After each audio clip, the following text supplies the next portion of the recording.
We're live. Okay, so education committee. Yeah, April 1st. Busy week in front of us. We're gonna spend most of our time on 955 and building that will work tomorrow afternoon. We have a 2.5 hour session with the Senate Finance Committee going over the pieces of the bill that have finance, including Julia going over the last thing. Today we've got a number of things going on, including completing our walkthrough of the House education portion of 955 later on this afternoon. But we're starting with a few minutes on the miscellaneous ad bill. We have two witnesses here for two different purposes. Starting with Eric Lafayette. Just for Great. Hello, everyone. I'm Eric Lafayette. Yep. So have a seat. 10 minutes. Yeah. Perfect. Okay. All right. Ready to go. I'm Eric Lafayette with Energy Efficient Investments. We're a performance contracting energy service company out of Williston, Vermont. We employ 18 people in the state right now. And we work with schools, municipalities, hospitals, and universities to help reach their energy efficiency goals.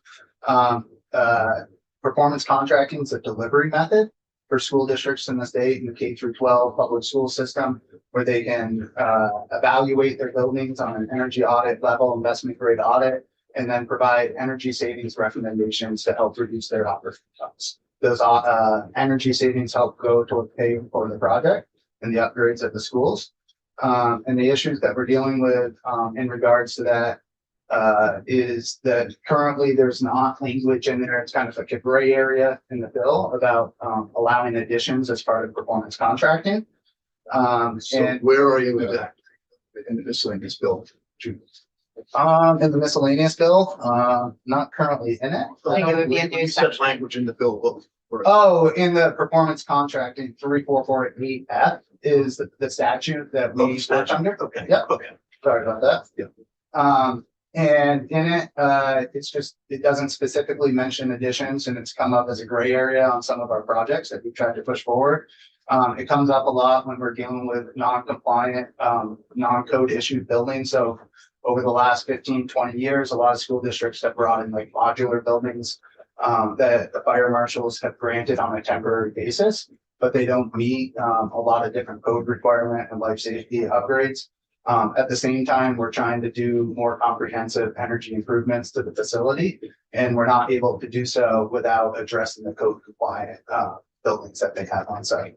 So doing like a fuel switch, moving somebody off of oil right now into say a biomass wood chip boiler system.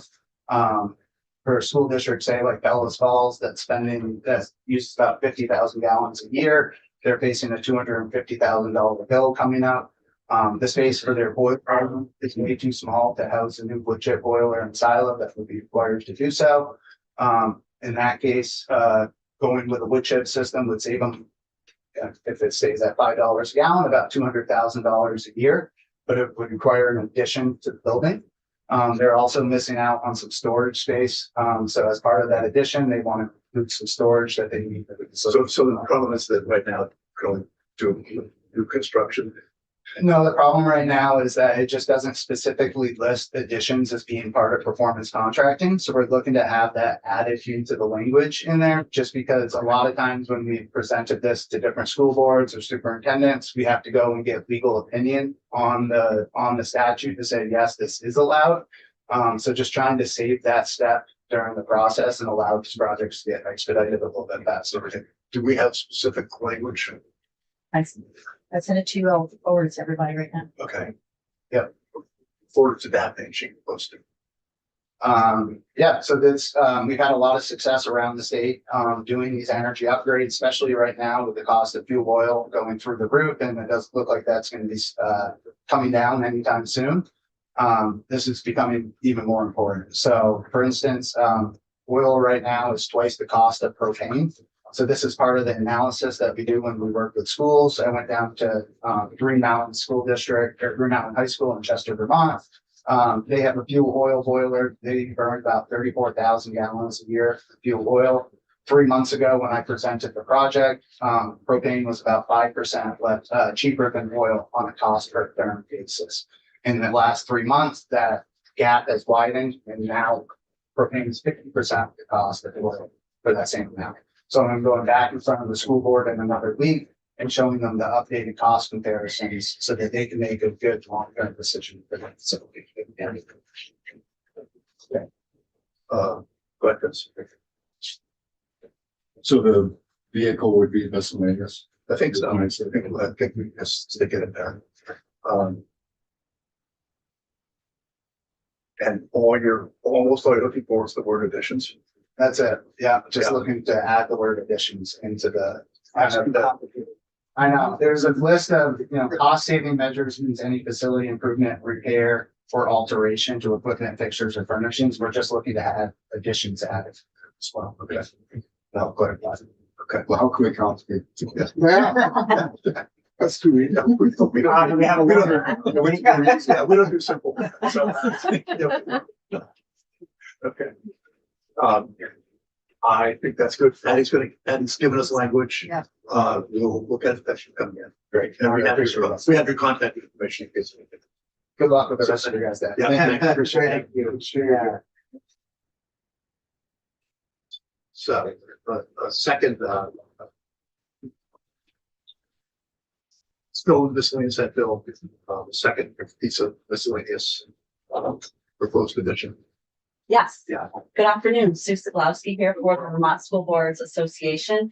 And we are asking for a small addition to the miscellaneous ed bill. You have the language there in front of you. And I do have some brief slides, if it's okay if I share those. And I'll be very brief because I know you don't have a lot of time.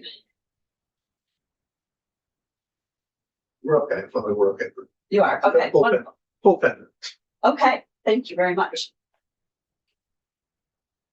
So at the outset, I just want to be clear, and I think all of you know this, that healthcare costs are impacting the education fund in a major way. And they are very significant and growing pressure on the education fund and on school district budgets. And these costs directly compete with resources for students. That's covered in that slide. This is, If I'm right, we've gone from what, 10% to 15%. yes, In the last. since 2018. Okay. Yes, and some districts are approaching closer to 20% at this Yeah. point. Yes. So this is very much not theoretical. It's something that boards are grappling with every single budget cycle, and the trade-offs are very real in school districts across Vermont. One thing that we wanted to clarify is that these costs are not absorbed into budgets. I mean, they are absorbed, I'm sorry, they're not added to budgets. So they're not simply layered on, and their impact on taxes is often hidden. So what does this mean? It means to manage these costs, boards are forced to make difficult decisions, and it can mean reducing staff, scaling back programs, and deferring things like maintenance and capital investments. So you may see a budget with only a modest increase, but internally there's significant shifts that are happening, and a growing share is going toward healthcare, as we just discussed. Over time, this is eroding programs, program quality, and limiting districts' ability to respond to students' needs. And even when the budget appears to be stable, this is happening. So our goal with this proposal is to get you as legislators the information that you need to make informed decisions that balance fiscal sustainability with workforce stability and student outcomes. And so our proposal you have in front of you is language for a joint fiscal office report that would be due in 2026. And first, it addresses affordability. What is the actual financial ability of the education fund to sustain these costs over time, including the HRA and HSA contributions? Second is a regional comparison. How do Vermont's benefits compare to similar public sector employees across New England and New York? And this includes not just premiums, but plan design, employee contributions, and employer-funded accounts. Without that context, it's very hard to know where we stand. And third, We don't already know that. no. At least not all in one place. Third, true value. This looks at the full actuarial value of benefits, including employer contributions to the HRAs and the HSAs, and compares them to plans available through the Vermont Health Connect. Premiums alone do not tell the full story. Taken together, this will give the legislature, school boards, and the public a shared factual foundation, which is essential for making fair and sustainable policy decisions. Without that foundation, there's a real risk of unintended consequences, including cost shifting, workforce disruption, and inequities across districts. Healthcare reform and education is complex. It intersects with collective bargaining, tax policy, and long-term financial planning, which is why structured analysis is so important. So this approach allows the legislature to return in 2027 with a clearer picture and a stronger basis for action. And in closing, school boards share the goal of financial sustainability in our education system that uses resources effectively as possible for students. We're asking for a path forward that's grounded in data, transparency, and careful consideration. With information from the JFO 2026 report, the legislature will be positioned to make critical decisions about public school employee health benefits in 2027.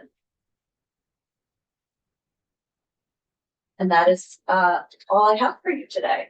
Yes. So it's an interesting summary. What kind of results would you expect from the first question, first bullet point, assessing the financial ability? Something that we don't already. I think that we would be receiving information about the full impact of providing the health benefits to school employees, what the dollar amounts are, what the percentages are, and the growth over time. So I think maybe I was having trouble with section 2. I might almost want to use that language and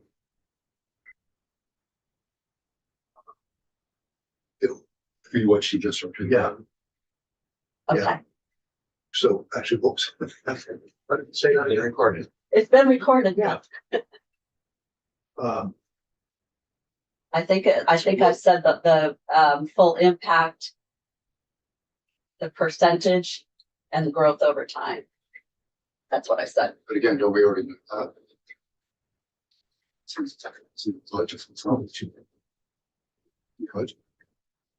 It's changing every year, and so Change yeah, every year, Yeah. but it changed every year in the past. Yep. We know what those changes are. In my, that's probably the easiest piece. It's probably very easy to add on to this, so it's all in one place. I guess we can add. so I'm gonna, can I play devil's Yeah, advocate? How come, or let me take a different perspective. Is the Vermont School Boards Association, are they able to conduct this type of analysis themselves and provide us instead of tasking JFO?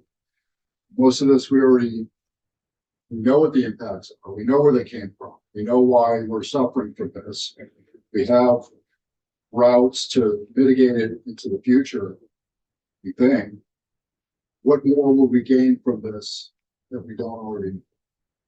And how can your association support us with what you do know? I think we have supported you with what we do know, with information that we've provided throughout the session.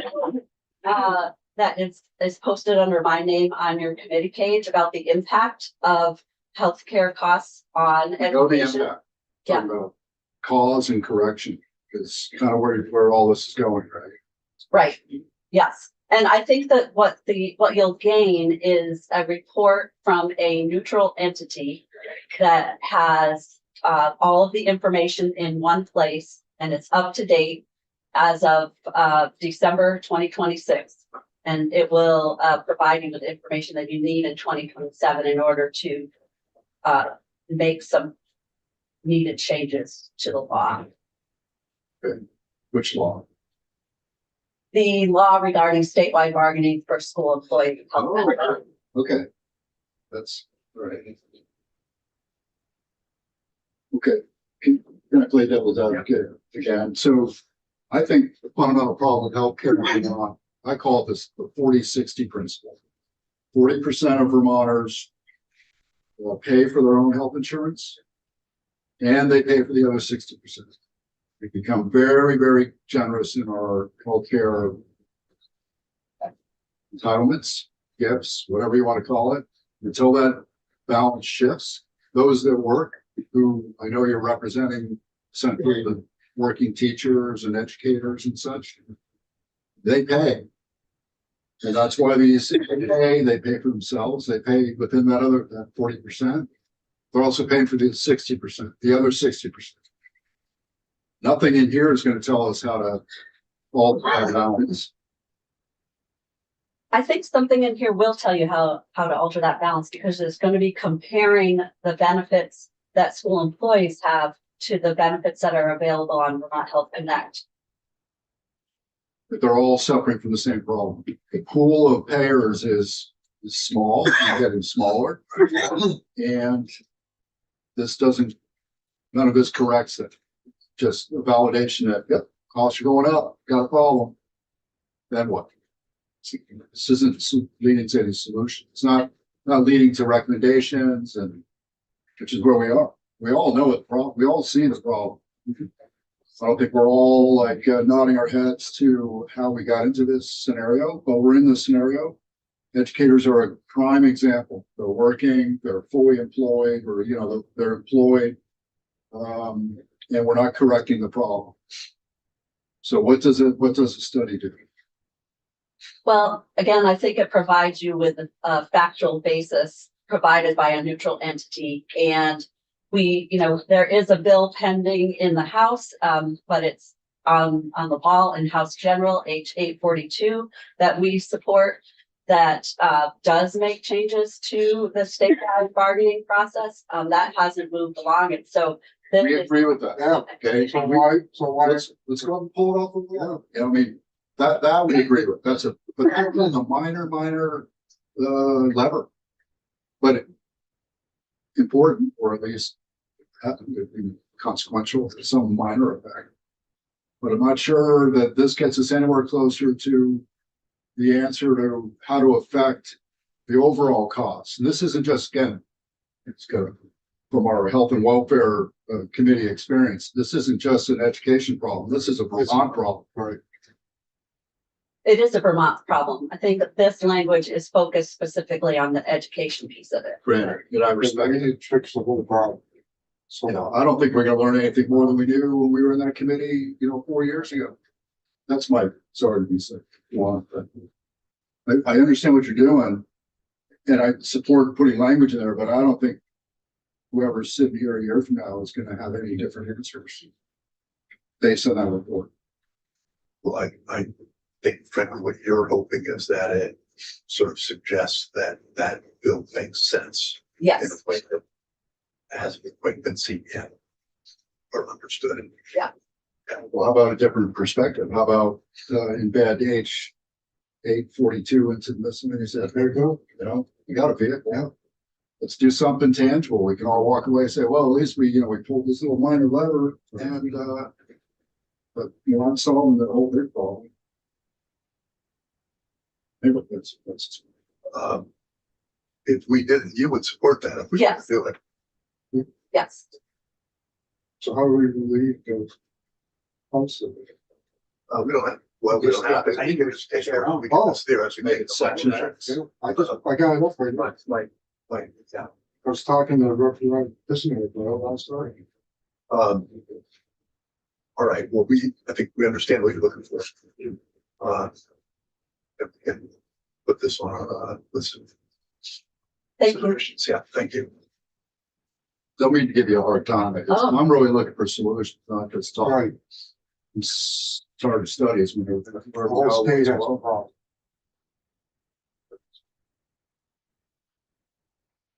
problem. Okay, now we're switching gears. To H650, which is the technology field. Where to know. So, by the way, I have it online, and people can add to this list if they want to, that we are within range to get out the miscellaneous bill, the technology bill, the PCB bill, and the client absenteeism bill. We're trying to drive some of that, less somebody in the committee is saying, I don't want to do that. Miscellaneous. Miscellaneous bill, the text bill, chronic absenteeism, and the PCB. Okay.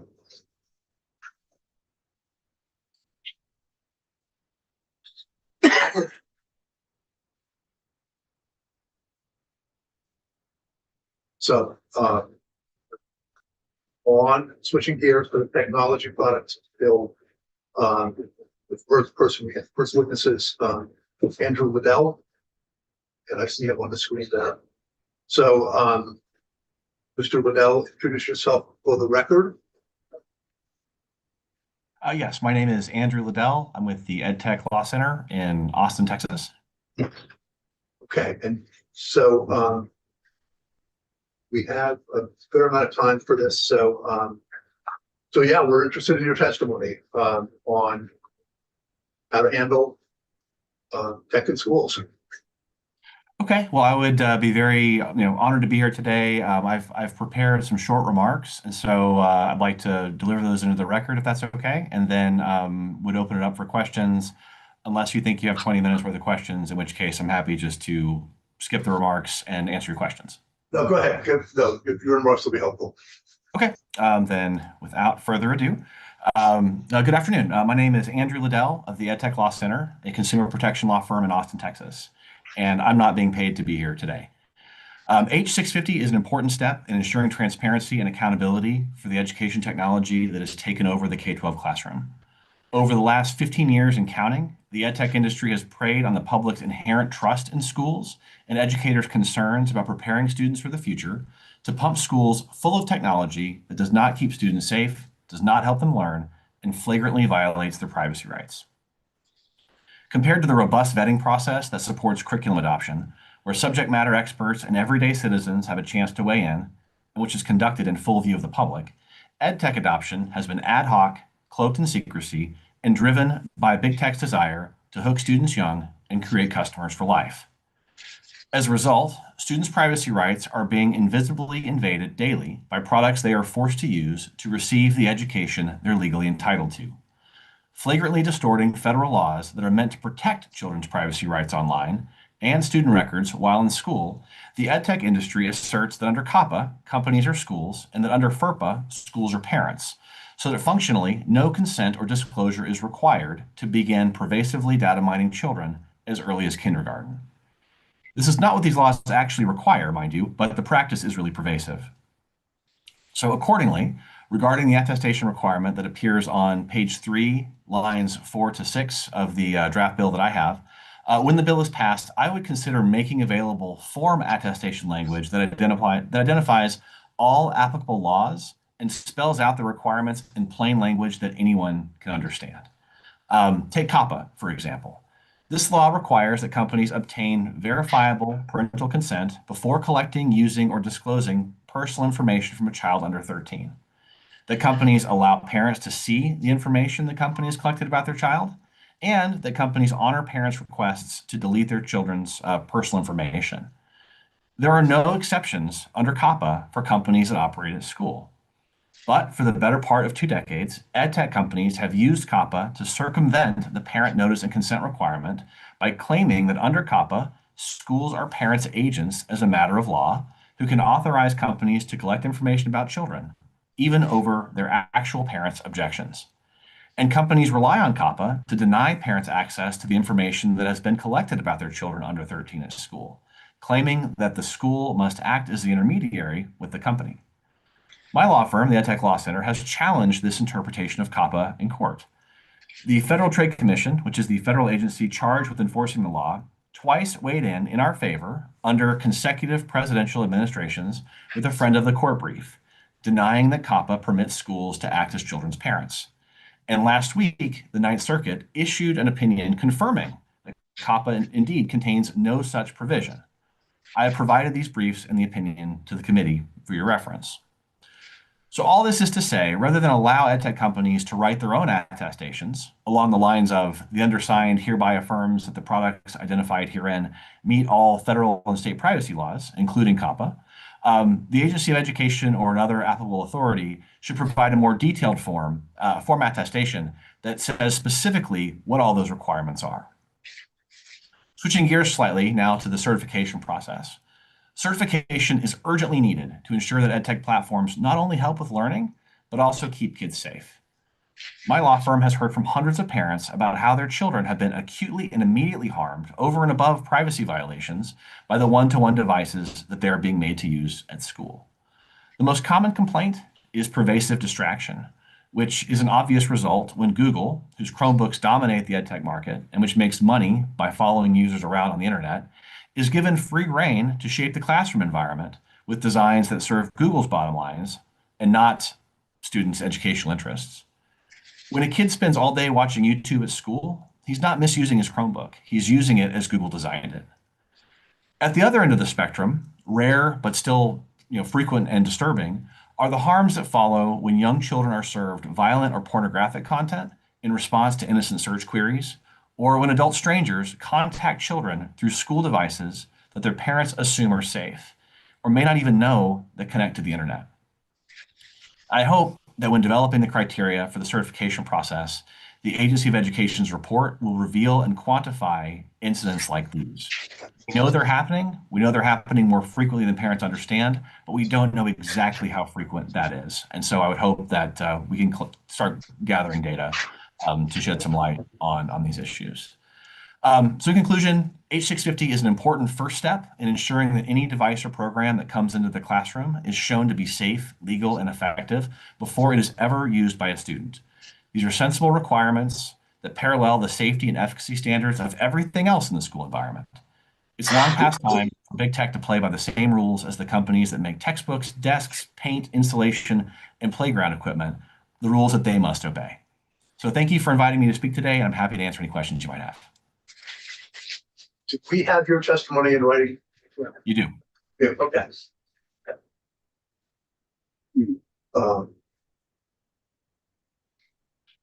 Questions? Senator Heffernan, I don't know who was first, but Go ahead. So are you looking for Vermont to sign on to that amicus brief? No, sir. The amicus briefs have already been filed. They're there for your reference, basically as evidence that whatever the industry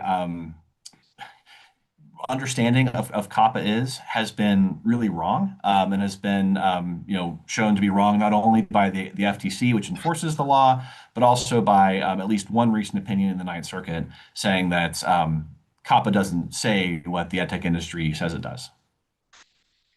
Thank you. So I'm still trying to understand, the bill originally is for apps, correct?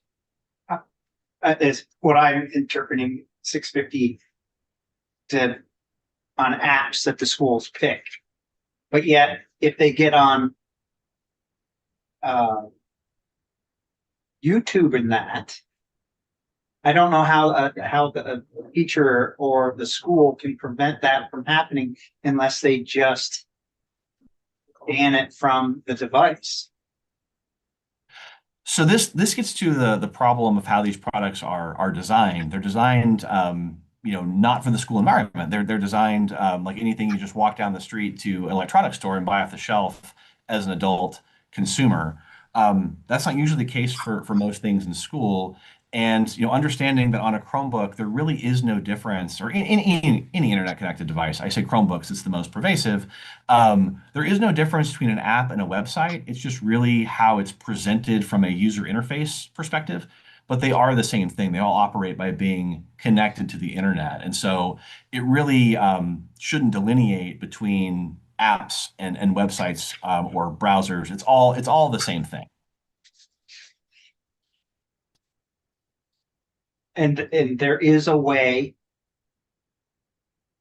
to regulate that, you believe? I do believe that that's possible, and I think that this bill, sets out a good framework for doing so. So your main suggestion to us is to be more specific about the attestation. Yes, and that wouldn't necessarily need to appear in the bill. I'm thinking in the federal context where you have the law and then the implementing regulation that the administrative agency works with.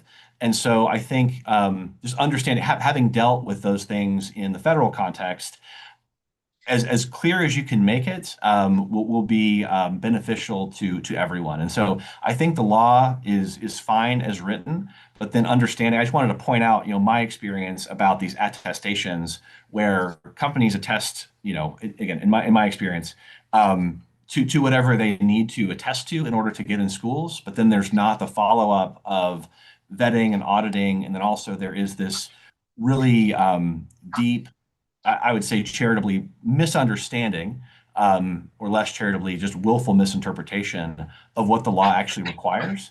And so I think if you can help do the industry's job for it and lay out, in an administrative implementing rule or the Vermont state equivalent of these are the laws that apply, these are what the requirements are in plain English. Do your products meet these requirements? That would just make it easier on the industry, frankly. So, Andrew, you live within this world of ed tech and such, and I'm wondering, instead of having 50 states all bumping into each other trying to create appropriate legislation, can you comment on where the federal government is in review of this topic?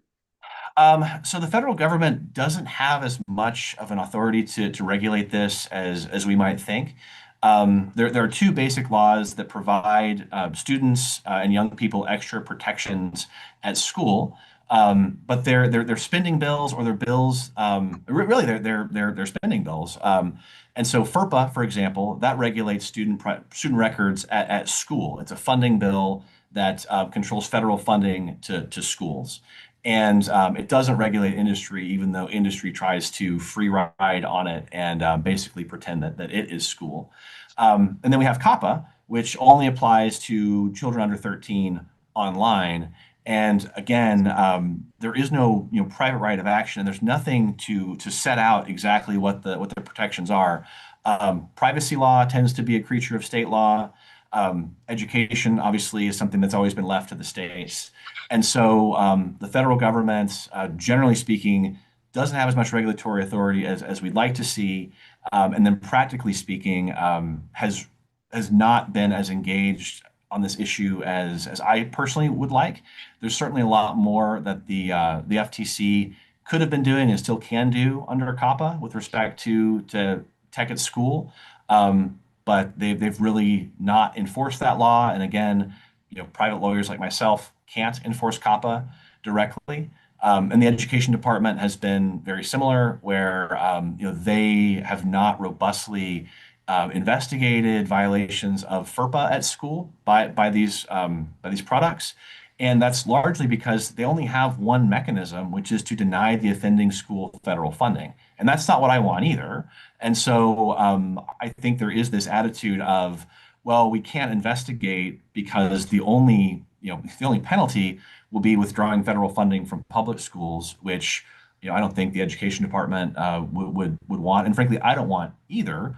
But I do think that those things don't have to live in tension, and that we can respect children's privacy rights at school while not denying our public schools federal funding. Thank you. So one more, you've obviously read the bill, and, I don't see where, we can pass it in the law. What mechanism would you recommend that we put in there for oversight on this to make sure it's happening? I mean, do we just count on the schools to do it themselves, or AOE? No, no, and I think what I really like about this bill is that it's taking it in steps, and so I like the reporting requirement first, where we have to investigate first, and then once the investigation has been completed, I would imagine there would be subsequent legislation to get more specific about what oversight would look like. But if you know, just kind of thinking about what I would like to see is essentially the same robust process that's applied to curriculum adoption, be applied to technology adoption. And so, certainly I'm speaking only from my experience here in Texas, but I assume that it's, every bit as good or better even in Vermont, where it's a long process. It occurs on a cycle. I think it's every 7 years for, one of seven major subjects. And it's up, then there's a panel. There are subject matter experts and there are members of, just citizens from the state. And it's not prescriptive, but it defines an acceptable world of this is the acceptable curriculum. It still allows local control for school districts to pick from that menu of approved content. And so in a similar way with technology, that basically there should be a design standard. Because that's really, if you think about textbook adoption, it essentially is a design standard, right? It has to be age appropriate. It has to convey certain information that we all have agreed is important for kids to learn at a certain age. It has to convey it in a way that they can understand it. And so if you really think, abstractly, that's a design standard for school curriculum, and there should be a similar design standard for technology. And that begins with the interface between the student and the device itself. And so I could probably spend the rest of the afternoon going through all of what that should look like. But ultimately, it should be that just as in our school, the physical environment and also the information environment, companies must take into account the age of the user. Technology companies should do the same. And so, the analogy that I like to use is imagine if I hired a building contractor to build me a school, and they filled that building with nothing but high school chemistry labs. And they said, look, you can make this safe for your elementary school. You can take out the poison gas and the chemicals and the glass and the tables that are too tall. You can go do that yourself if you want to, but we build schools, and this is what schools look like. Right now, it's the same thing that's happening with technology, where there is room in school for a chemistry lab. Seniors who are mature and who have the grounding to appropriately behave in this dangerous environment, but there's educational reasons for them to be there. Right now, with respect to computers in school, they're giving everybody the chem lab and saying, schools, you figure it out. You find a way to make this inherently dangerous thing safe. You find a way to adapt this environment for little kids in a way that I would say is functionally impossible for them to do. A better way to approach it is, well, what does a kindergarten classroom physically look like? What does a third grade classroom physically look like? And start applying that same type of thinking to the devices that if our kids must use them, that they will use. Okay, thank you. Senator Robinson. I'm not going to ask that we take all afternoon to figure out what a design standard or a design code would look like. But we did spend a lot of time in past years on age appropriate design code. I do think it's the only way to not end up playing whack-a-mole or after the fact trying to regulate products that constantly evolve and relying on them to certify that they don't do X, Y, or Z.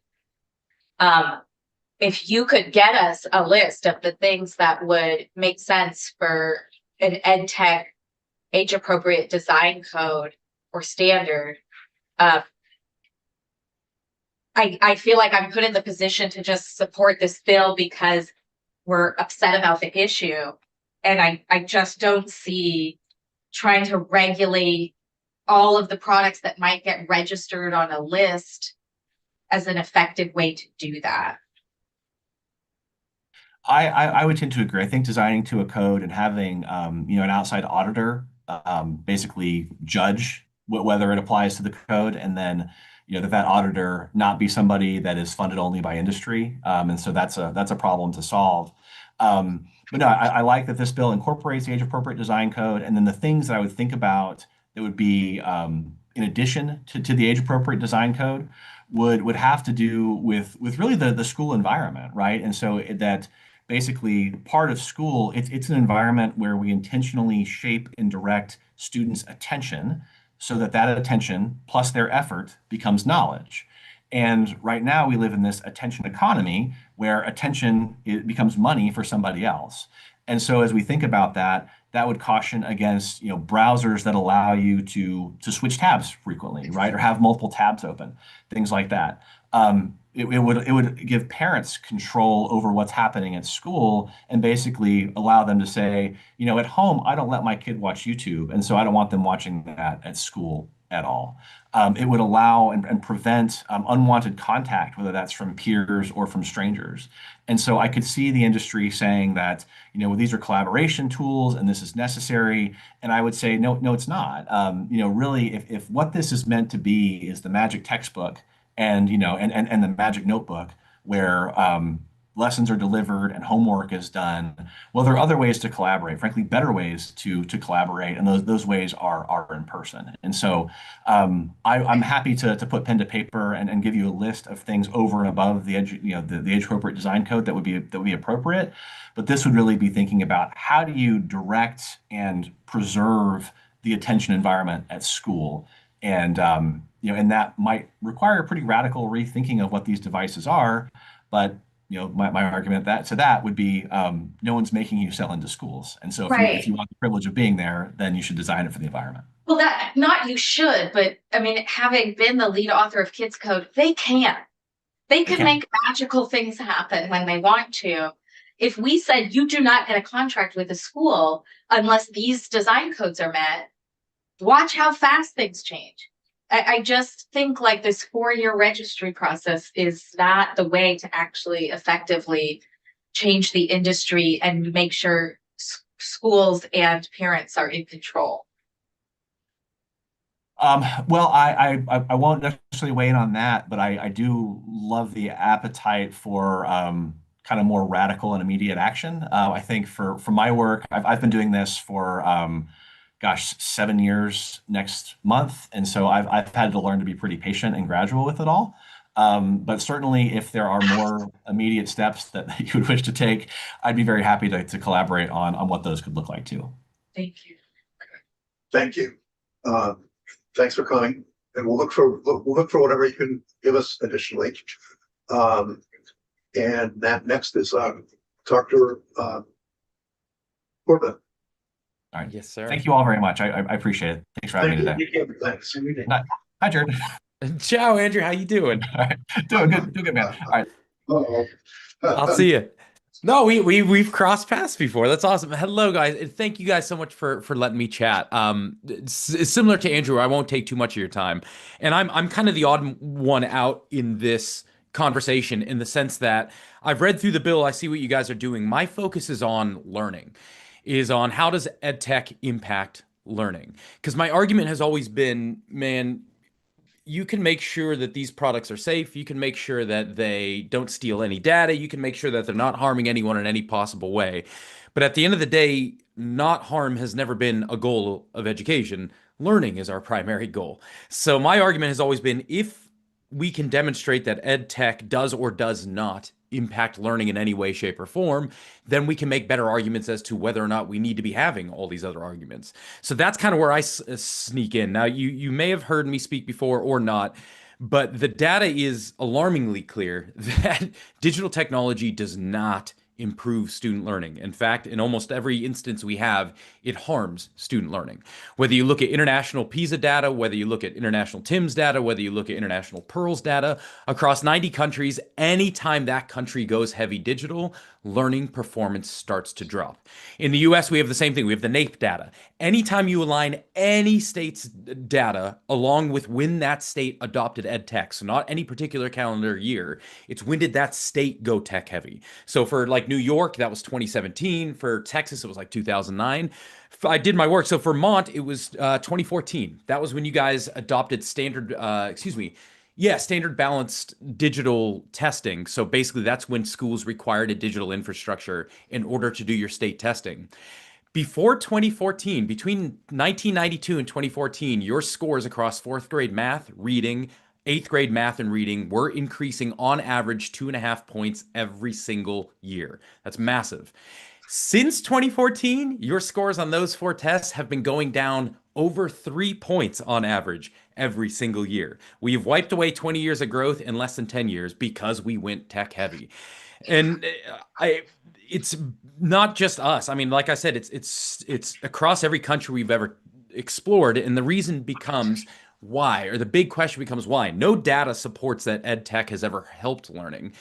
Why would it be so harmful for learning? And that's basically where I come in. I'm a neuroscientist who studies learning, so I can explain all the different mechanisms by which digital technology does not align with human learning.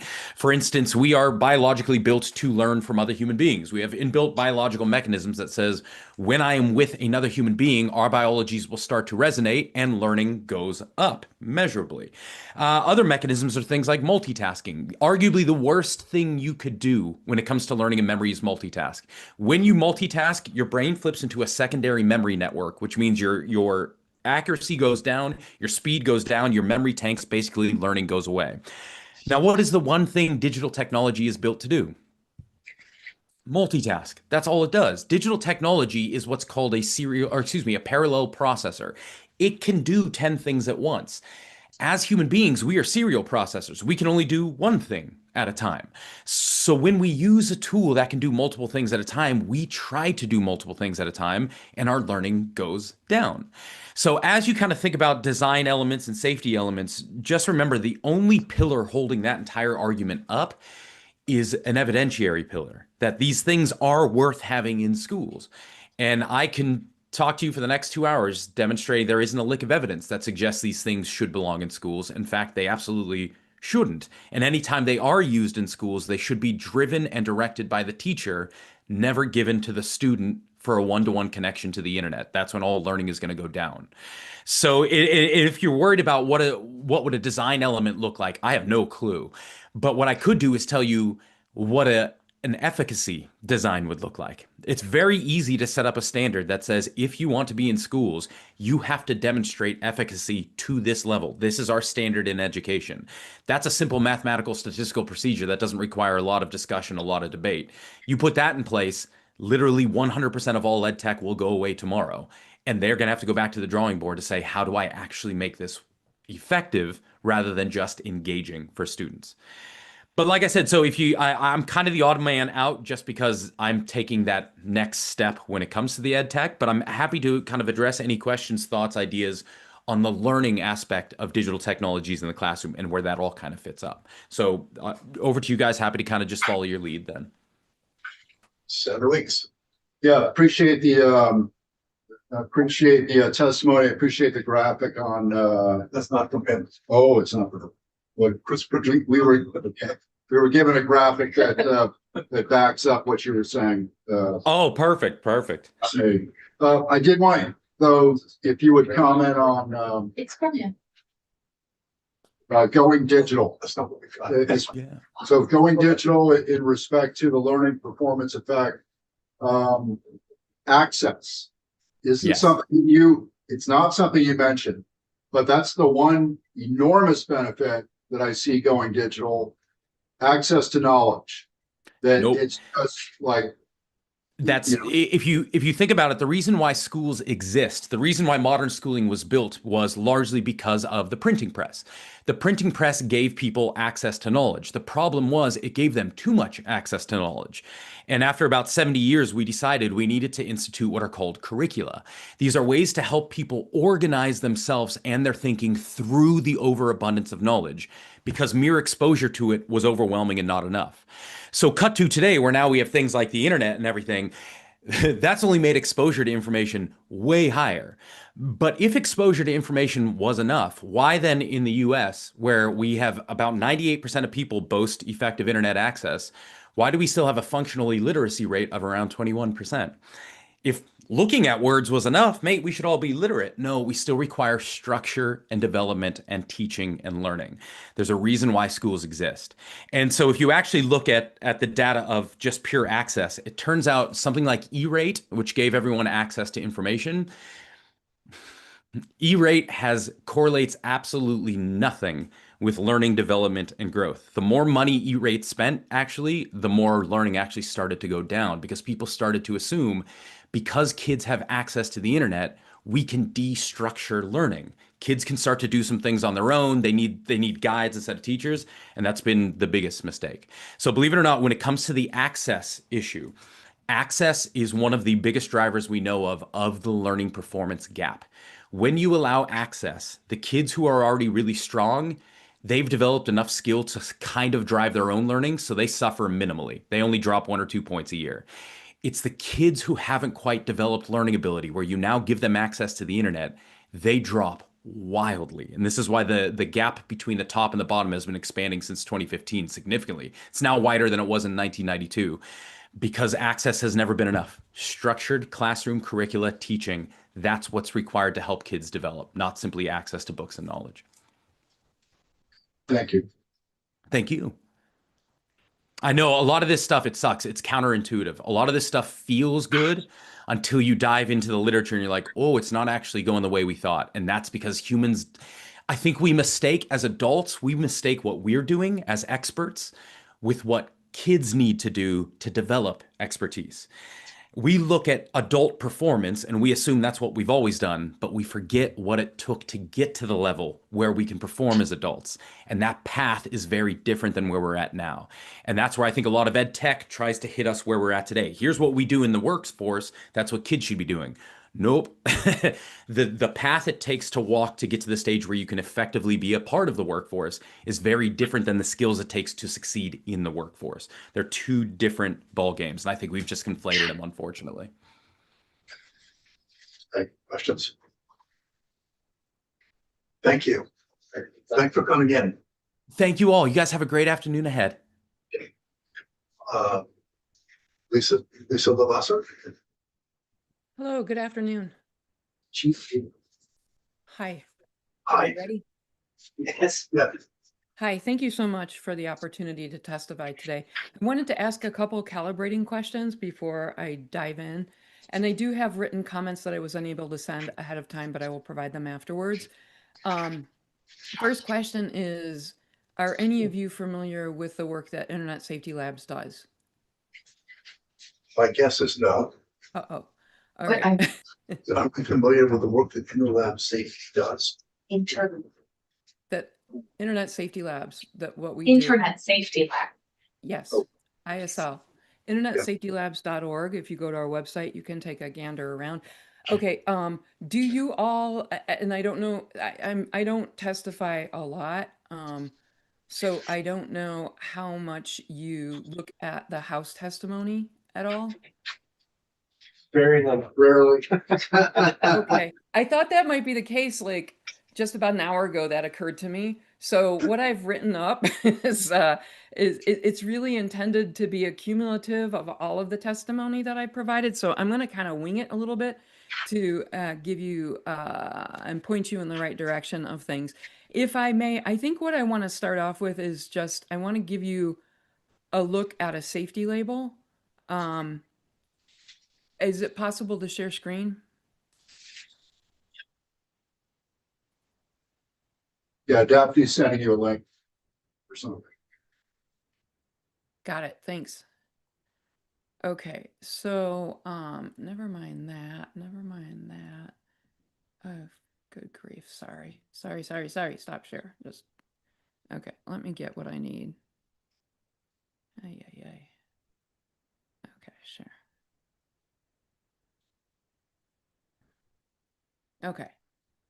So Internet Safety Labs, we started in February 2019, and one of the primary missions that drove us from the start is exposing safety risks in digital products, and I'll explain that in a little bit more detail in a minute.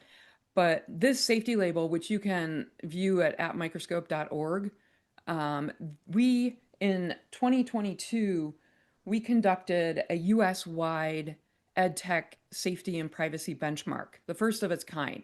We looked at 663 schools across the US, and we assembled more than 1,700 apps that we found either recommended or required in those schools. And we audited them carefully and looked at the network traffic and looked at the lots of different things about the software. Ultimately, we produce safety labels for these apps. And this safety label is really our primary kind of product.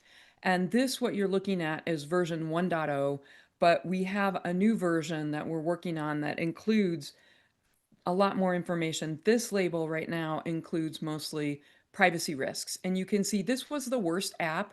This was a Palm Beach community engagement app used in the Palm Beach County School District.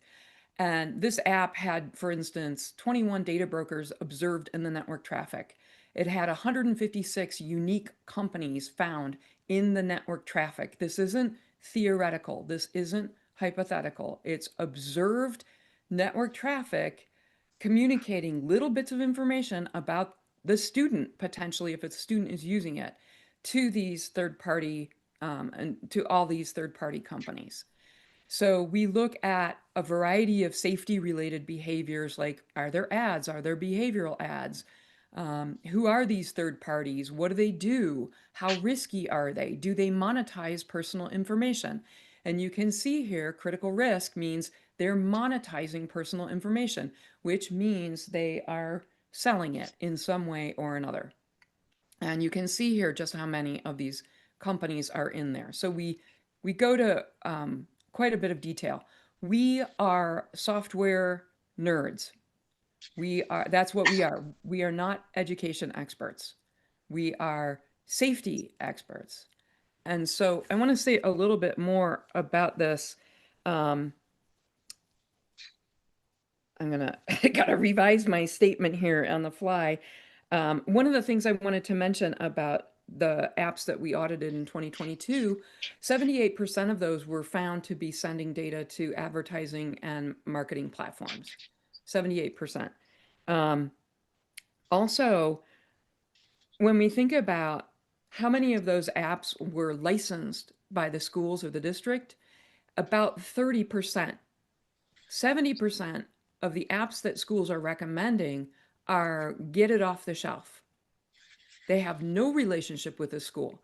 This behavior we saw consistently across the schools. We saw one school in Colorado that had something like 1,400 apps that they were recommending and requiring students to use. So really big numbers. We have enormous body of work that's published on our website. Like, it's way too much for me to talk about today. I mean, there's so much data. We are rife with data on this stuff. We also, in 2023, 24, and 25, we worked with Brigham Young University for the Utah State Board of Education, and we audited 100 apps, the most popular apps that were used in Utah, to compare them against the data privacy agreements. And 85 of those apps did have data privacy agreements. And we compared the app behavior to what was in the DPA. The majority of the apps did not behave with what was in the DPAs. And I'll say a little bit more about that in a second. So all of which is to say, we are immersed and swimming in actual concrete, empirically measured data about what EdTech apps are actually doing.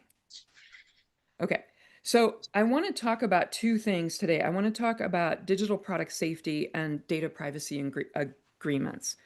My previous House testimonies focused on our empirically measured safety risks, but I want to share a little bit more about my background in software.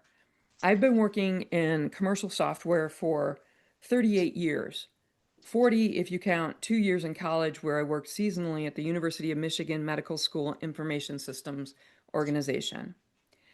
At U of M, I received 2 Bachelor of Science degrees, one in computer science and one in philosophy, which at the time, so it was 1988, confounded nearly everyone. And I wish I could say it was prescience about, knowing where technology was heading, but really I was following my bifurcated heart and brain.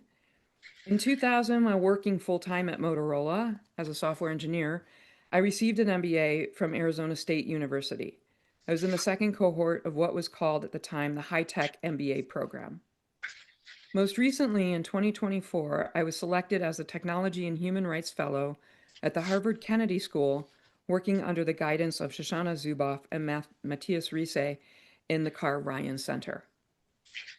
My project in that fellowship was a continuation of the digital product safety work I do every day at ISL, but with a concerted look back at the history of product safety, mainly in the US. The resulting paper, A Product Safety Playbook for the Digital Age, was published in February of this year, and I have a link in the write-up here. In the paper, I make an urgent case for adapting and evolving product safety strategies for digital products. Given my long tenure in commercial software development, I'm uniquely placed to see and understand what I now call digital products. I define a digital product as having three key qualities. It's driven by software, it's connected to the internet, and it interacts with humans. If a product has these three characteristics, and increasingly all products do, it seems, it's a digital product. Digital products are everything from mobile apps, websites, smart TVs, vehicles, smart home products to implanted medical devices and everything in between. These above three qualities of digital products enable novel types of product safety risks. But outside of our work at ISL, there's really never been a holistic concept of or standard for product safety for digital products. There are several reasons for this that I won't go into, but product safety, as it has developed since the dawn of the industrial age and even before, has yielded a rich array of successful strategies and tactics to help us get to safer products. And I'll just pop up a slide here. This is in the paper, but this is a sort of synthesis of all the tools that we have in our toolkit since the dawn of the industrial age to systematically demand product safety.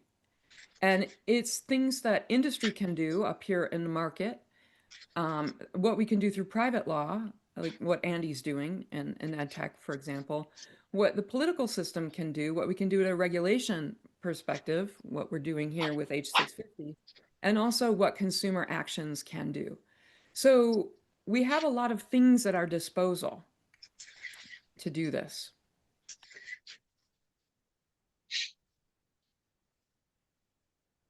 So bringing back focus to EdTech, one of the things I most appreciate about H650 is that it requires two separate but crucial types of independent qualification. One is digital product safety for children, and the other is educational efficacy. And I think you're seeing that pretty clearly by the testimonies that you're hearing. These are different expertise. Digital product safety is a different kind of expertise than educational efficacy. And I can't say it strongly enough that we have nothing to contribute to educational efficacy. We are not that person, that organization. But we have everything to contribute to digital product safety because we have been swimming in it for nearly 8 years. In a world where there is neither testing nor a standard for digital product safety, it makes sense to call this out as a necessary separate assessment. Hopefully in the future, digital products will be as robustly screened for safety risks as the non-digital products in our lives are, but that's not the case today. I do want to make a brief note, an observation, and I'm sorry, I don't know, is it Senator, hang on, let me see, I want to get the name right. Hinsdale? I think it was something you mentioned earlier. I want to make a note on the intersection of the age-appropriate design code laws and independent digital product safety audits. The South Carolina age-appropriate design code law recently passed this year calls for annual independent audits. I wasn't even aware of this. I should be maybe perhaps embarrassed to admit that, but I wasn't aware of that. We've never been involved in the age-appropriate design code laws, just mostly due to a bandwidth and we just haven't. And these laws, including Vermont's own law, are rightly specifying digital product behavior requirements, not software code design, as the law name might suggest. And this is super important. This is how any digital product safety law should be written. It should be specifying the digital product behavior which then can be independently audited by third parties. And independent auditing is crucial as product safety history bears out. We can't trust manufacturers to objectively grade their own homework. They never do, they won't, it just doesn't happen. And I think with the recent Meta legal decisions and the growing demand for digital product safety, we're at the start of a movement towards systemic independent digital product safety testing. Okay, shifting gears quickly to data privacy agreements. I've mentioned these in the House testimonies, but I want to underscore a couple of points. I am in strong support of DPAs, but they don't ensure digital product safety, as evidenced by both our 2022 benchmark and our work for the Utah State Board of Education. They're only effective to the extent that they're audited and enforced. And in short, they aren't audited and they aren't enforced, and manufacturers know this. When we looked at these, the vast majority of the apps we audited in Utah did not comport with the DPAs, as I mentioned. And number two, while the DPAs bind data processors, the agreements don't require the manufacturer to list the data processors. And without knowing the intended data processors, LEAs can't be sure if student data is being shared with marketing and advertising entities. And as I mentioned earlier, it is. And we have just everything we look at is sharing information with these entities. Number three, DPAs only cover data sharing behaviors. They don't cover other product safety risks like dark patterns, manipulative user interface design, and risky chatbot behaviors and other kinds of product safety risks. And finally, while they're theoretically enforceable as contracts, the legal enforcement of DPAs would be expensive and impractical for LEAs, and the manufacturers know this. And nonetheless, and it would always require that there is somebody doing some kind of audit of the app's actual behavior. So DPAs make us feel like we're doing something, and it is a good thing to do, no doubt about it. But they're inadequate. They don't ensure digital product safety. So finally, just a couple of notes on the bill as passed by the House.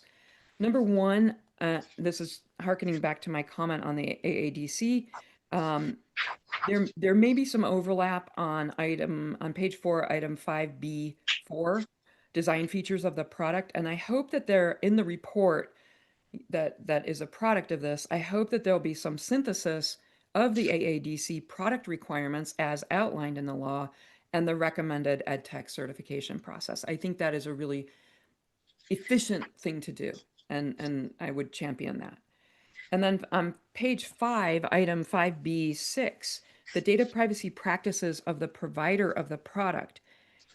As written, it only requires the manufacturer to provide information on their corporate data privacy practices. And what about the privacy behaviors of the digital product itself? We regularly find that companies who assert that they're privacy by design or, have some rigorous privacy practices, it doesn't really matter. And there's a reason why we don't measure that. We started off our days in the earliest days in 2019, we were going to do that. We were going to assess corporate behaviors. And we realized really early on that, no, who cares what they say? We want to look at what the product is actually doing. We want to understand the actual risks in the product. So it would be more impactful to require manufacturers, again, to list all the data processors and joint controllers and explain the purposes of all the subprocessors. And if a digital product manufacturer can't control its software and data supply chains, its products shouldn't be used in K-12 schools. As simple as that. And thank you again for this opportunity. I welcome questions.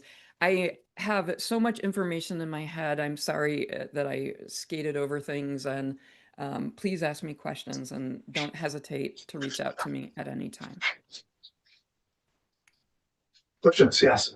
So I want to make sure I understood all that. I was on your website and I appreciate the work that you're doing. I'm trying to make sure I understand how a registry would work, even if it was complaint driven. And so, for example, I tried to go on our Secretary of State's website of registered businesses.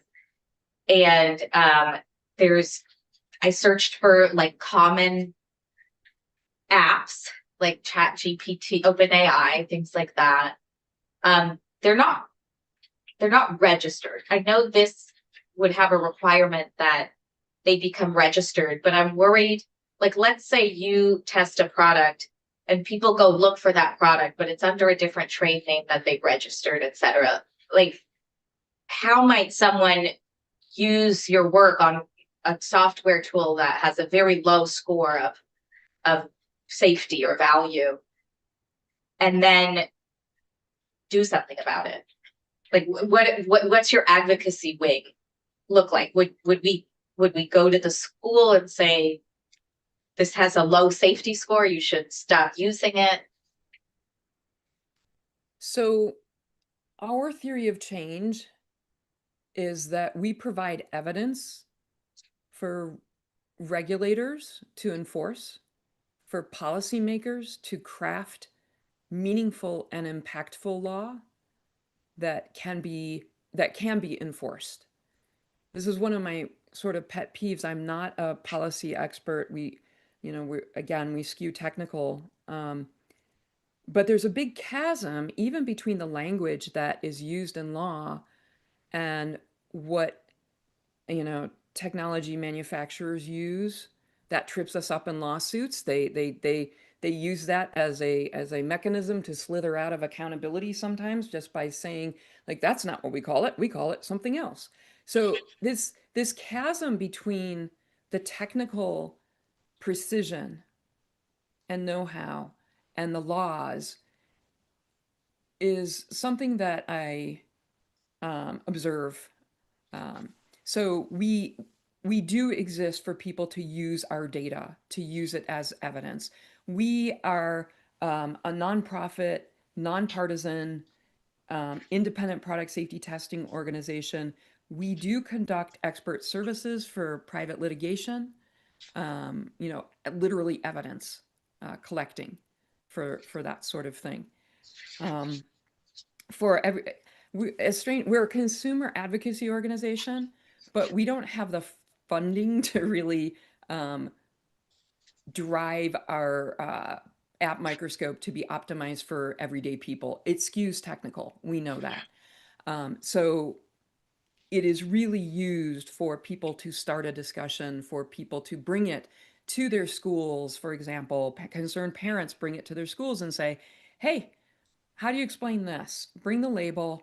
And that's an opportunity then for the school to go have a discussion with the vendor and say, hey, help us understand this. Did ISL get it wrong? Is it too old? Have you changed your product in that time? All of these things could be. Or here's an alternative that you've rated higher on the scale. I mean, school board this would be a good thing for them all to do.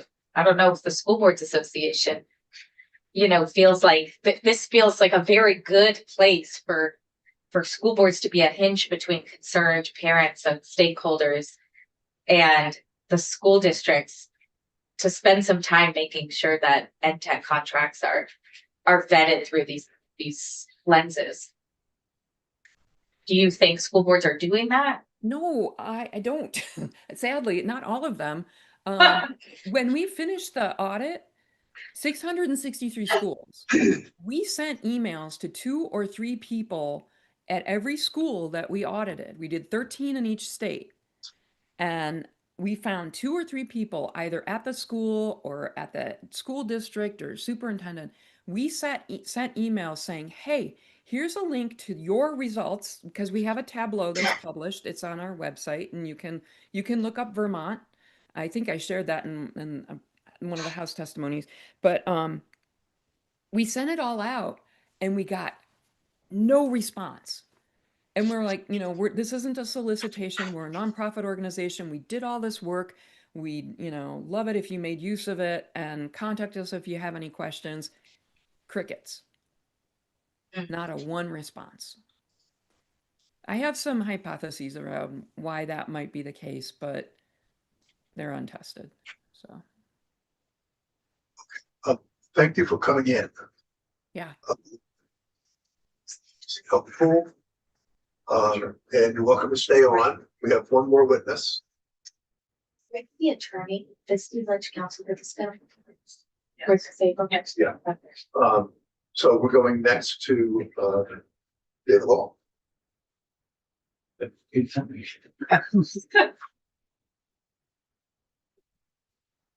afternoon. Hello. I'm David Hall. I'm the Director of the Business Service Division, Secretary of State's Office. I'm here to help how I can. Okay, so Andy, did you have anything to say to start with? I mean, we're obviously implicated in the administration of the bill to the extent there's a registration function. I mean, substantively, we're agnostic on the policy. It's a legislature decision, but if you choose to proceed, then we can certainly do the work. Yeah. I don't know if you heard my last question. I didn't hear. It's fine. Because I have a small series of questions. Sure. So did you have a cost estimate to do this work? Rough with our vendor. We're not at this point probably not at all going to ask for a fee increase or for an appropriation because there's another bill actually was just passed signed by the governor relating to franchise agreements that's going to require a similar sort of construct to change the flow of our system build. So let me take a big step back. In December of 24, we built a new online business filing system. And, that's to register every business that's required to be registered in this state, which is most, if not, not quite all of them. And throughout the registration process, there's the initial filing phase there, whenever you're going to come and file an amendment, if you're going to file an annual or biannual report. There are a lot of touches the businesses have with the interface, and our plan is to sort of thread these requirements into each of those workflows. And, after chatting with the vendor, it sounds like the most efficient way to do it is in one fell swoop. And it's going to be sort of an aggregate cost. And we're not trying to break that out right now by filer type at this point. So, I think it will cost us $60,000, $70,000, maybe $80,000 between the development phase, implementation. You have to go through testing, you have to roll out. That's why there's a delay in the effective date. And I think that total package will put us in a place where this other bill 733 for franchisees, franchisors, and then for this bill ed tech software providers will be a searchable sort of aggregation of data related to those specific types of entities. I think it's probably likely down the road that the legislature will, want a similar construct to other types of businesses. There's also probability that we will, on our own initiative, try to expand sort of data collection and sort of data display exportation to be a source of voluntary information, whether that's, demographic information as far as geography, employee size, woman-owned businesses, those types of things that people voluntarily want to disclose to us to build out their profile. So all that is to say, this is sort of a functionality that we've been anticipating, and to add it in this way is in line sort of with our expectations. So I want to tell you my skepticism. Okay. You tell me what you're Right. An entity has to self-disclose as EdTech in your website somehow. Yeah. It's a lot of apps, let's say. Their House Commerce came in with this notion that every business that operates in Vermont already files. I don't know what we mean by operates in Vermont, because there are plenty of businesses that I think you can access their website in Vermont and they do not file anything. When is a business required to file with you? What is the nexus that requires file? It's a great question. And you know, it's a hard one and sort of a counterintuitive one. The way that the statutes are written, they don't say, if you can check 3 of the 5 boxes, you're doing business in Vermont, you need to register. It's this reverse construct where it's like, you know, you need to register, and all of the stuff in this section may mean you're doing businesses, but not necessarily. Okay. So for instance, if you just have a bank account in the state of Vermont, you're maybe not doing business here. Or if you just own some property in Vermont, maybe you're not doing business here, you don't have to register with us. So it's sort of like the more touches you have, the more likely it is, but Right. ultimately it's a decision for the business to make. Okay. And we are not the registration police. Right. We're the registration facilitator, right? You're not going to enforce what someone else believes should be a business that's registered in the state, right? Like OpenAI is not registered. I have no idea. I looked. Okay. Open Air Dog Park or whatever is registered, but not OpenAI. So Mhm. I know many people have OpenAI's products Mhm. downloaded on their Right. whatever. Sure. So you're not gonna, you wouldn't even know what company is supposed to be associated with Mhm. an ed tech software program, et cetera, et cetera, et cetera. You're Sure. just gonna make a checkbox thing that they can fill out. I mean, basically, yes. And, you know, it's different dynamic too for a domestic versus a foreign business organization. You know, like if you're a domestic entity, you only exist by virtue of having filed with us in most cases. There's Yeah. a few exceptions, but like you don't actually have a Vermont LLC until you file articles of organization, and the state Right. through its construct has breathed life into that business. It's different for foreigners. They exist by virtue of some other states or countries' authority. They have an affirmative duty in law, if they're doing business in Vermont, to register with us as a foreign business entity.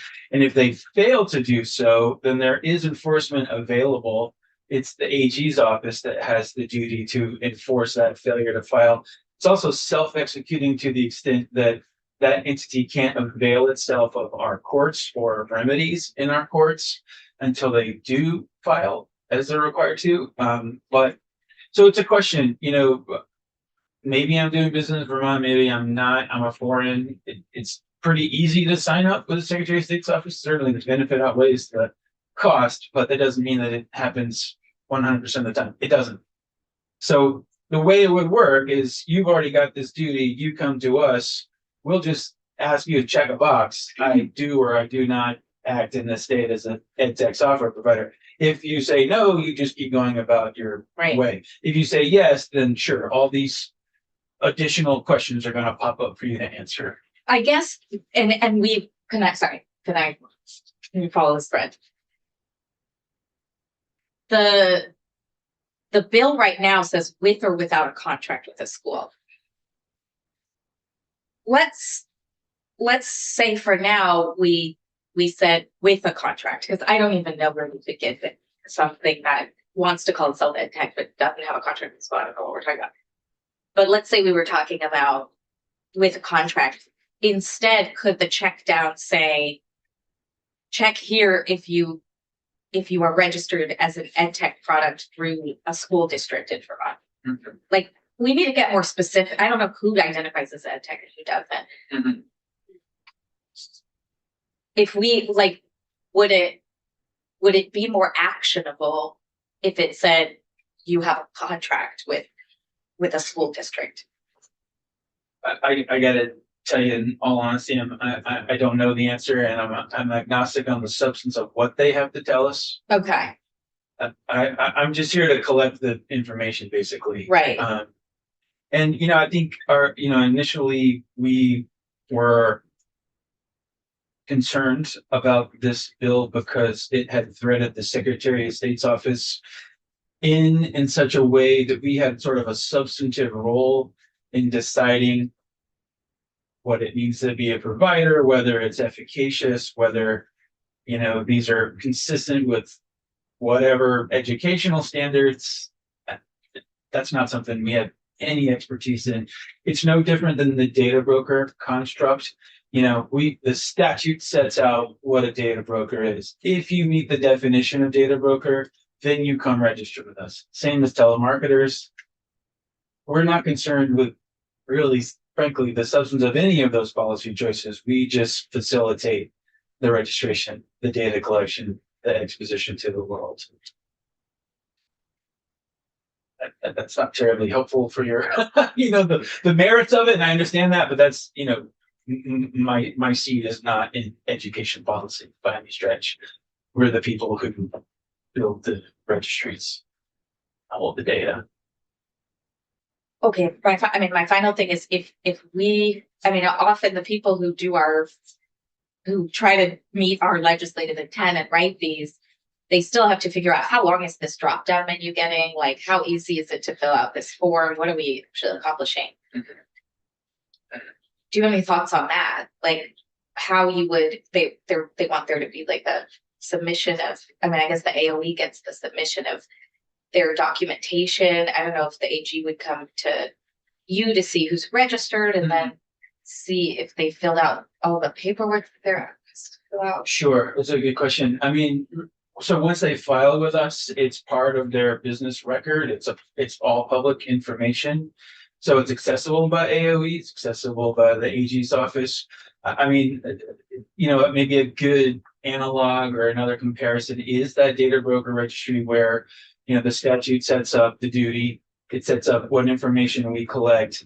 Then the AG's office accesses that, uses that, at this point, would use that to compare what we have versus, for instance, what California has on data brokers and say, hey, you're registered in California, but not in Vermont. Likely you're doing business here, why aren't you registered? Or you disclose such and such in California, not in Vermont, blah, blah, blah. Another option for AG's office or any AOE, anybody, would be to look at internal policies of the company. Mm-hmm. You know, public company adopts a privacy policy, says we do A, B, and C, and then compare that to whatever information is submitted and is on the business record. If there's a discrepancy, that's the source of the comparison. But again, substantively, we certainly don't have the in-house capacity or subject matter expertise to say the stuff that you've provided to us is accurate or consistent or meets certain standards or even is correct. We have no idea. We just got it, and it's for the rest of the world to use it.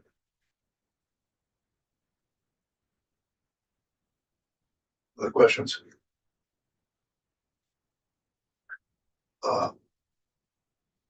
We had one suggestion to make the reporting more specific, or the attestation much more specific than is in the bill, just saying that we don't have standards to actually lay out what the standards are. What does that do to you from your perspective? What to do that? Looking at, I think it's on page 3. But Yeah.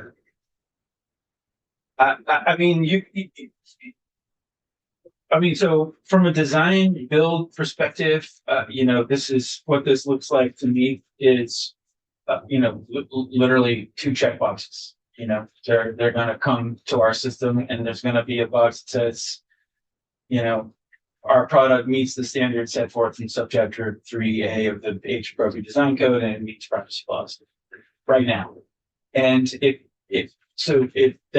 that's not true, there's 2 things. One, it's potentially perjury because once you've filed with us, it's false information or perjurious. And second, if you know what you attest is not accurate based on it's on third parties review, AG, whomever, then there's at least something that's actionable from their perspective about false attestation or substantively incorrect. But from my perspective, you could put a whole bunch more stuff here. I'll just build it out more. I'll make more checkboxes, or I'll have a field that says, explain to us how your product does or does not comport with the Age Appropriate Design Code.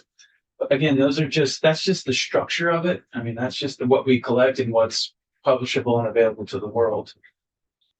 Substantively, I don't have a position. I wonder if whether they do or do not conform is debatable. And Probably. that's, yeah, they'll probably just kind of, I think the point was they'll just kind of automatically take the position, yeah, we do. Sure. And whether, Yeah, but breaking it down and asking what more specifically. sure. But that for us to figure out. Well, it is, and I'll also say, if you take a really big step up, I mean, you sort of got a chicken and egg here, right? You've got a subject matter expert in the AOE or some conglomeration of districts who knows what these products are and what they're supposed to be, what's good and what's bad, et cetera. And you can let them be the subject matter experts and then charge them to build a registry, which they don't otherwise do, right? Or you can give the registry people the duty of building the registry. And then the risk is what happens with the substance, who's responsible for that, because the registry people can't do the education policy. So as with most things, the way it's designed is that, you know, we build the registry, telemarketers, data brokers, LLCs, amusement ride operators, whatever it happens to be. We put in whatever data aggregation collection you say, somebody else does something with that data, not us. Yeah. Okay, thank you. My pleasure. Happy to always come back if you need it. So committee, what are we thinking? What do we want to do here? Do we want to go through the markup with this? Or do we want to make substantial changes, or what do we want to do?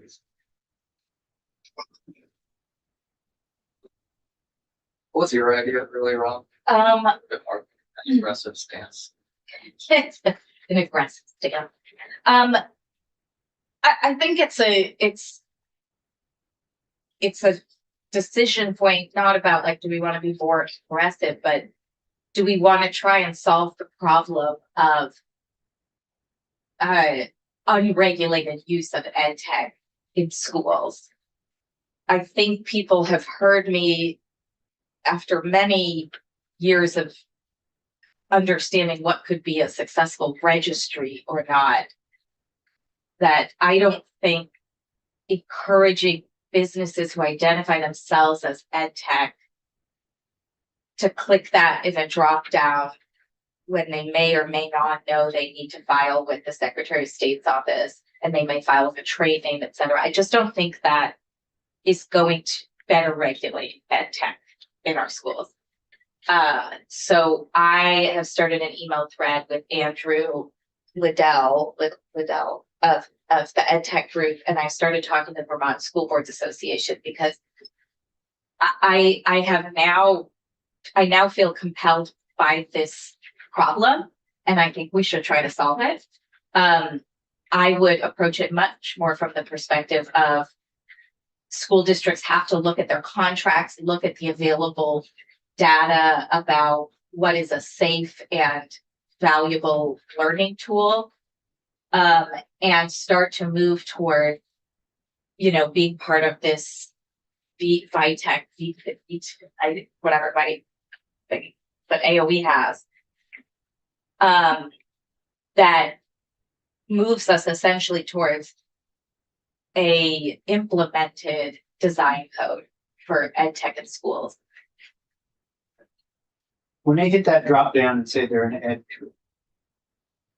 And yes, if they hit that down and is there also a system that says, okay, now that you say you're an ed tool, now you got to go talk to AOE, get registered? Could that ever happen? Should I, can you think about, again, this service? I don't think right now there is. I think the way that it would work in practice is that this would be a searchable mechanism so that AOE would come to our system and would sort results by people who have checked yes. Yeah. But if I'm a business looking to do be an ed provider in the technical world, and I have to register, it seems like as soon as I hit ed, that it should send, okay, before you get registered, you need to go talk to AOE for us to register you. Is that possible? I think my easy answer is anything is possible. But It makes it harder on the person registering, but that's what we're trying to do to make sure. But you comment on AOE, that pick up this list, which basically is just. But I'm the one that wants to provide it, so I want to get my product out there. So as soon as I check it and I hit the registry that, okay, I don't want to wait. Okay, I should have something that's pops up, contact AOE to get your registration verified to be able to sell it to schools. That way, you know, because other than that, you have people that are just checking the box. Thinking And they're good to go. Yeah, thinking they're good to go. And this way we have our checks and balances that AOE is okaying it before.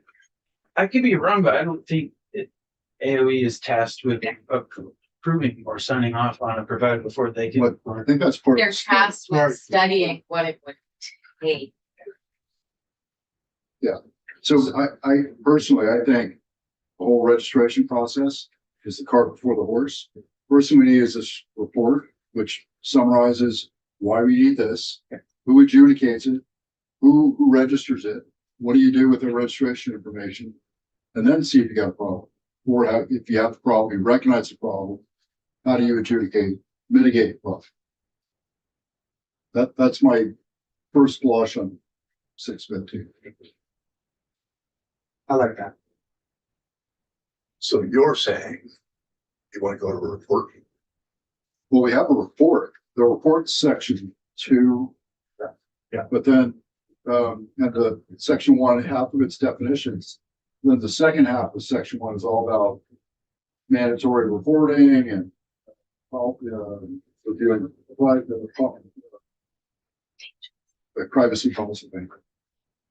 And I just think, like, the report is to analyze the problem and recommend solutions. But part of the solution is already embedded in the first section. I'm not really sure I just don't think that's appropriate. Study the problem, recommend solutions, proceed with, getting folks like Secretary of State involved. That's just my first impression of a very short bill. So Senator Ron, so what are you thinking about new language for us? I am. I mean, the good news is Rick drafted the kids code as well. And we had a very similar conversation where we tried to figure out every little thing that was a problem. And then we were like, no, they just can't have these types of functions. They can't be designed with advertising. They can't be, designed to browse all tabs of the internet. Companies can design this stuff very easily. But your construct would put on the school boards to figure that out, or the superintendents? Well, I'm talking to Mark too, because maybe we could hear quickly.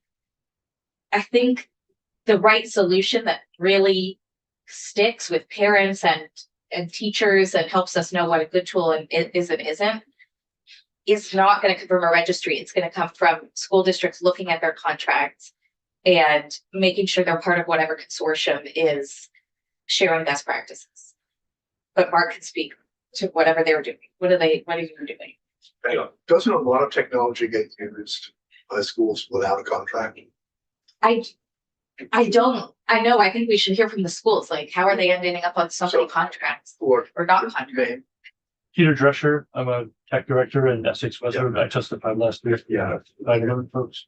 Yes. And you testified that the consortium is the way to, I can't remember. Yes, should I Sure, why don't you identify myself or whatever you identify yourself? Yeah. Peter Drescher, Essex Western School District, and I'm also a vice chair of the Vitamin Board. You heard testimony. Well, with us.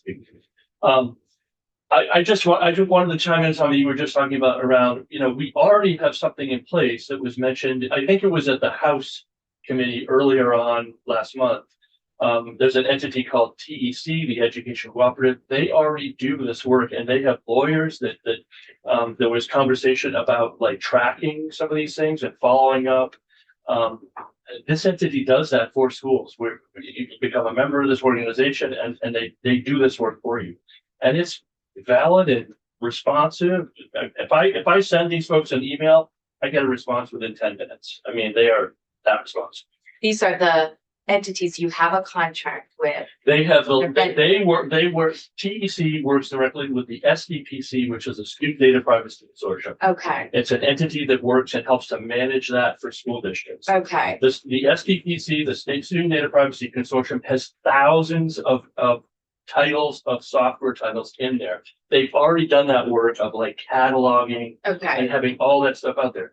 To have, I'm sorry, the gentleman's name from. David Hall from the center. From the sec. Oh, yeah. Yes, over there. To have, I would, all due respect, to have the Secretary of State's office do that work again, it's redundant. I mean, there's already that database that's there. And could be overlapping or underlapping, like confusing, because some might register or might not register. Do you have any non-contract technology in that? In my school district, we have set a policy where you don't buy software unless it can be vetted by the Student Data Privacy Consortium. Right, And that you have given us some kind of, I don't know, ethics. You've said something that you know that this is going to work for your students, something, proof or something. because that's what I. That's a policy though at the local level. But everyone should have- RLEA. Everyone should have that. Yeah. It would be helpful to have this money help push that. What's interesting to me about this discussion, I'm sitting here the whole time thinking, one of the things that's not in this bill, some bottle policy, Right, from, it could be based on, the AOE could be based on yours. Or based on whatever, but Yes, it's kind of many schools have. Yeah. the whole And time. we have shared that policy with one another. So I mean, I would say there is one out there. I think there's a policy question about, they should probably adopt a model policy at the local level, so they're really taking inventory of what tech is being used, both for tracking data of their students, it sounds like, that may never be student facing, Right. which is And we're- separate from this bill. And you don't use it unless A, B, C, and D. Exactly. We have, I mean, of course, COVID was not our friend during this time, right? The company reached out to all the teachers, they got bought free software, et cetera, et Right. cetera. That drove this Right, the policy. proliferation. Yes. And to move towards that, because of course, then we were stuck with free software. Okay, so I'm getting intrigued by the notion of a model. Yes. The AOE. One more question. Do you have a policy on when and how tech should be introduced to students? Like, do your little kids only use a computer lab? They don't get a tablet? Yeah, I mean, it's written somewhere, I'm sure, but we have a general notion that K1 through 2, light technology use when it's needed, et cetera, et cetera. 3 through 8, the devices stay in the classroom, they don't go home, they don't leave the room, they don't move around the building, et cetera, et cetera. Yeah. High school different, they may take them home, et cetera, et cetera. Okay, that is our stand. Senator Williams. So I'm a former EMS. And I believe the first thing we need to do is stop the bleeding. So there are devices out there right now that are causing harm to our kids. And we should get this thing sorted out, tell AOE that you need to tell all the schools that they need to stop using what they're using. And maybe, because it's almost the end of the school year, give them a deadline for next year and then start the process. But we need a process. We don't have one. So I don't want to see this thing keep harming our kids for the next 2 years. When we can tell them right now, policy is to stop using it. Senator. Yeah. I saw this gentleman shaking his head on some of the stuff, so I'm sorry, I don't remember who you are, but I'd like to hear when he was saying a couple things, you were kind of like, I don't. May I? Sorry. My name is Patrick Lawrence. I'm a fifth grader. As the representative of the Internet Safety Lab discussed, the Student Data Privacy Consortium influences data privacy agreements, right? And so those are agreements that these companies have signed, but that's not enforced. That's very distinct. So all these companies say that they do one thing, but that does not necessarily mean that they do it. And so I fully respect the efforts that have been put in to register these companies that are doing business. But I think we need to really look at evidence rather than efforts and stated intentions. Would you say, sir, sorry. That's okay, go ahead. we're getting emails, we're going to figure this out. Student, the SDPC, do they vet, what's available in Vermont via our state policies? Because we put in our, No, but that's not what they do. okay, That is a student data privacy. That looks at companies and sets policy for what data that these entities collect on students. okay, That's what that's about. we have a kids code that says you can't buy or sell student data. Right. They follow that. They follow that. That is what that's about. Okay. And do they follow the best practices, or I think in the sanctuary school bill, we put in stop collecting nation of origin Yeah. data. So that, I don't know. I can't speak Okay, I'll never to that. May I just add one more thing? Yeah. I just want to say, so my daughter is about to enter middle school. She's already been exposed to Chromebooks, to some educational software. I've looked into the companies that provide research about the efficacy. It does not exist. can you say more about what it means she was exposed to Chromebooks? Like they Like she can't enter Chromebooks? yeah, she has Chromebooks. She had one for several years.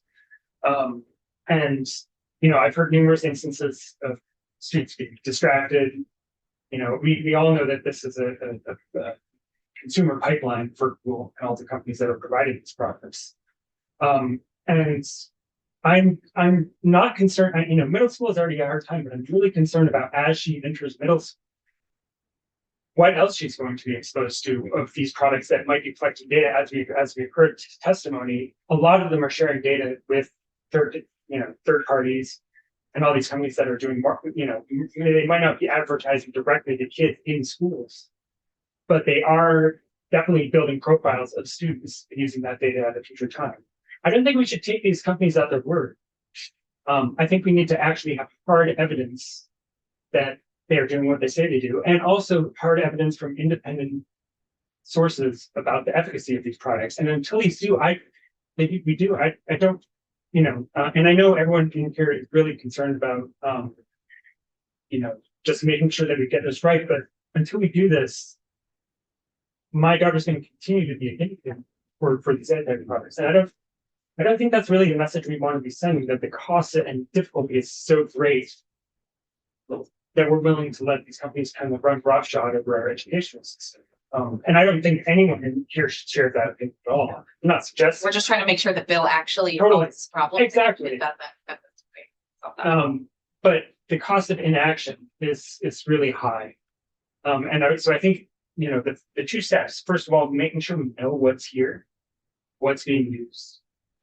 And then second of all, you know, having that report that actually documents what is, you know, some standards that we could all go by. I think that those seem very logical to me. And if we have one without the other, then we're just kind of left blind. So I don't know anything about the student data privacy consortium. Who they work? They working for industry? No, it's a private entity. It's an independent entity that came about from this need of like understanding what these companies are collecting and for the stuff. Their members are EdTech product vendors. Well, their members are also school districts, right? Yes. Yeah, the members are. It's a variety, but it includes the product vendors. So the product vendors pay to participate in the consortium Correct. and the school districts. From my understanding, yes.